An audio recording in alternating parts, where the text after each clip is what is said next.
Donc, les malentendus au travail font partie prenante de la relation professionnelle et c'est dû tout simplement aux incompréhensions de communication qui sont inhérentes dès qu'on commence à échanger ensemble.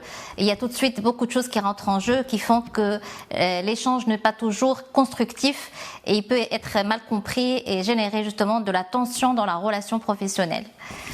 Alors justement, est-ce qu'à chaque fois qu'il y a un problème, on va dire, entre deux collègues, est-ce que c'est une problématique d'interprétation personnelle, d'accord, ou bien à chaque fois qu'il y a conflit interpersonnel, il y a une part de responsabilité de chacun des parties, de chacune des parties, pardon.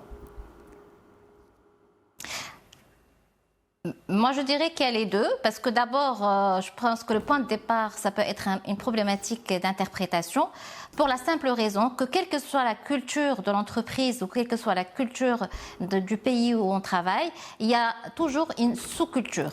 Les personnes, elles ont besoin d'avoir un référentiel pour pouvoir décoder la réalité et pour pouvoir s'accrocher à certains référentiels, certains, je dirais, codes pour pouvoir comprendre la réalité. Donc, d'abord, il y a une problématique d'interprétation à plusieurs niveaux. Parce que quand on est dans un contexte professionnel, il y a d'abord la relation à l'entreprise, il y a la relation qu'on peut avoir entre collègues, et puis il y a aussi la relation à toute la culture d'entreprise. Donc tout ça peut être compris d'une manière très différente d'une personne à une autre. Ça, c'est le premier niveau. Et le deuxième niveau, c'est justement aussi comment chacun va interpréter les réalités, comment chacun va comprendre le message de l'autre. Et ça, c'est dû tout simplement au fait qu'on a des filtres de communication et que le message n'est pas toujours très bien compris de la part des uns et des autres.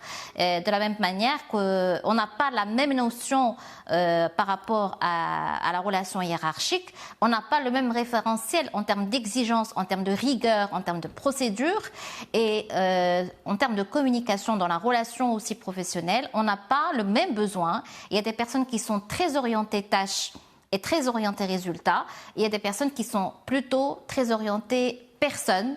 Donc, et forcément, ces deux personnes-là, s'ils arrivent à échanger ensemble, ils vont être sur deux niveaux de communication très différents. Ça peut créer de la frustration et par conséquence, ça peut venir ternir la relation professionnelle.